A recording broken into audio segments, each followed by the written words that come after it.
Guys, salam alaihim, bisem hamasia. Apa kabar kalian hari ini? Semoga senantiasa dalam perlindungan Tuhan kita Yesus Kristus. Oke, ada yang baru? Ada yang baru? Ya, kacamata saya baru.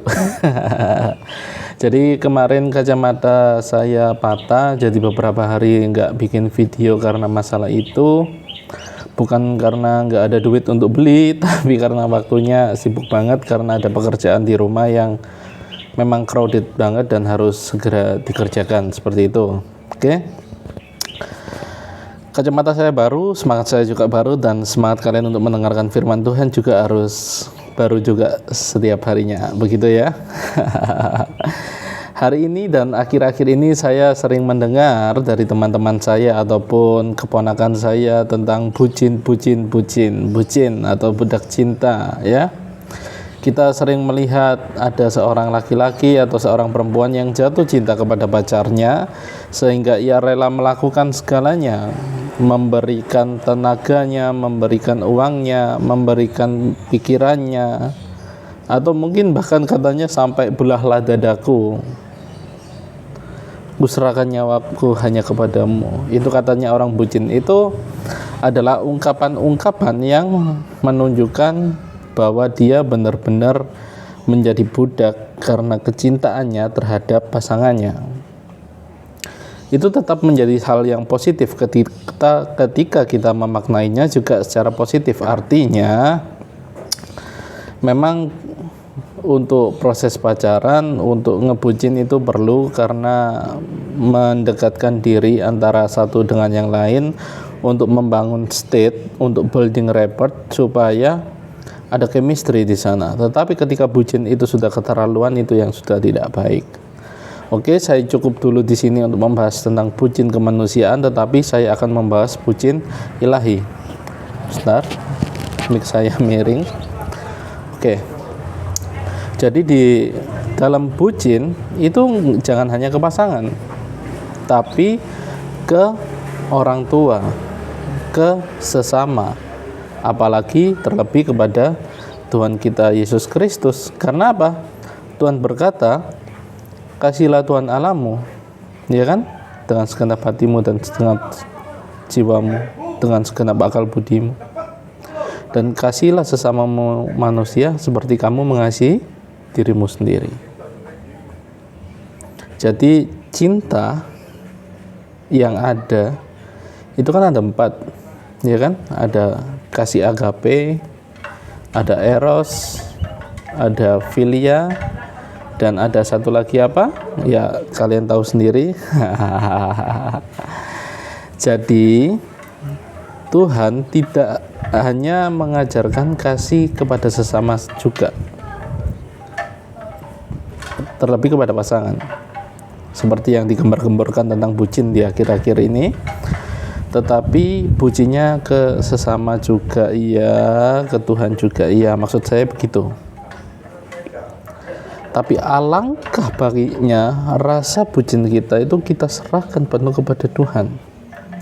Rasa cinta kita yang menggebu-gebu itu kita luapkan kepada Tuhan. Dengan cara apa?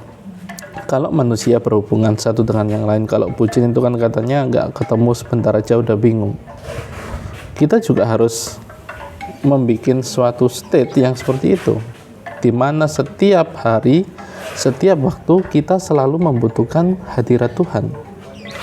Dengan cara kita rajin memuji Dia, dengan cara kita rajin berdoa kepada Dia, menjalin komunikasi dengan Tuhan, ya kan?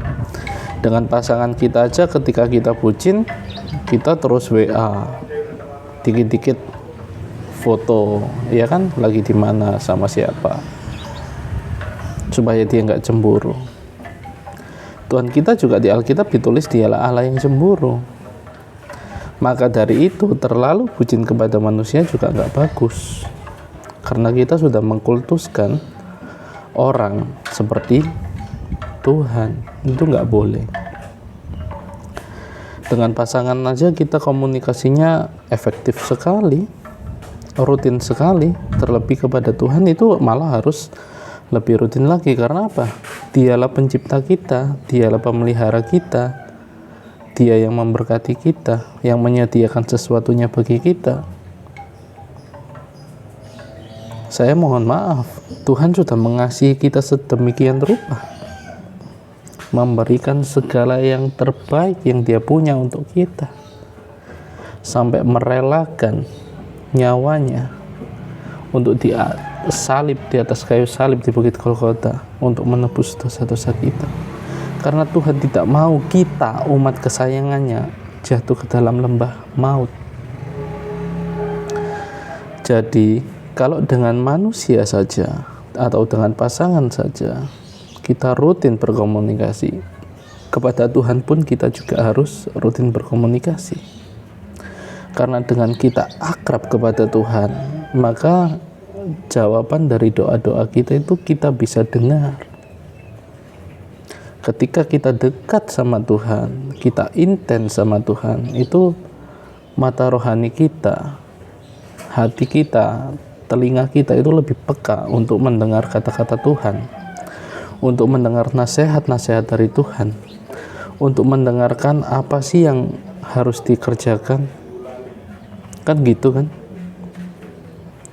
Jangan hanya nyanyi Yesus kekasih jiwaku, sungguh ku percaya padamu, tapi kita nggak pernah komunikasi. Itu berarti NATO, ya kan? Ada yang tahu kata-kata NATO? NATO dalam konteks ini adalah no action, talk only, atau omdo, omong doang, nggak ada buktinya. Kalau di gereja, Yesus kekasih jiwaku, sungguh ku percaya padamu, tapi pada kenyataannya mana? Ya kan? Sama kayak kalian merayu pasangan kalian, mengucapkan kata-kata yang indah, ya kan? Sudah kalian rayu, kalian bucin, kalian serahkan hati pikiran, ya kan? Apalagi materi, tenaga kepada pasangan kita yang manusia. Tetapi dengan Yesus kekasih hati kita, mempelai rohani kita, kita hanya omdo, no action talk only, percuma bagi saya. Kalau kalian benar mengasihi Tuhan, tunjukkan seperti kalian juga mengasihi kepada pacar kalian, istri kalian, pasangan kalian. Saya tidak melarang bucin. Bucin itu perlu, dan bucin itu pasti terjadi ketika seseorang lagi PDKT. Apakah kita nggak perlu PDKT sama Tuhan? Ya perlu. Kalian satu hari aja, atau mungkin beberapa jam aja nggak kontak sama pasangan, bingungnya bukan main. Tapi kalau sama Tuhan gimana? Yuk. Masa sih ibadah cuma hari Minggu aja nggak mau ibadah? Doa yang tiap hari aja jadi rutinitas, masa nggak mau dikerjakan? Nanti alasannya, nggak sempat doa, nggak sempat ibadah karena kerjaan, karena kesibukan, karena bisnis saya rame, toko saya lagi laris. Itu Tuhan yang ngasih berkat kepada kalian, bukan orang lain. Tuhan yang menyediakan melalui orang lain, itu yang pasti. Jadi saya sarankan, alangkah baiknya kita ngebucin sama Tuhan, kita serahkan hati, pikiran, tenaga kita kepada Tuhan. Apa-apa dikit ngadu ke Tuhan, apa-apa dikit minta nasihat sama Tuhan. Jangan hanya minta nasihat ke pacar aja, jangan hanya dikit-dikit ngadu ke pacar aja. Itu loh, ada Yesus kekasih jiwamu yang sejati. Kalau manusia bisa tidak setia, manusia bisa kapan saja meninggalkanmu. Bahkan bayanganmu sendiri meninggalkan kamu di malam hari kan? Tapi Tuhan Yesus nggak pernah. Sedetik pun Dia tidak pernah meninggalkan kamu.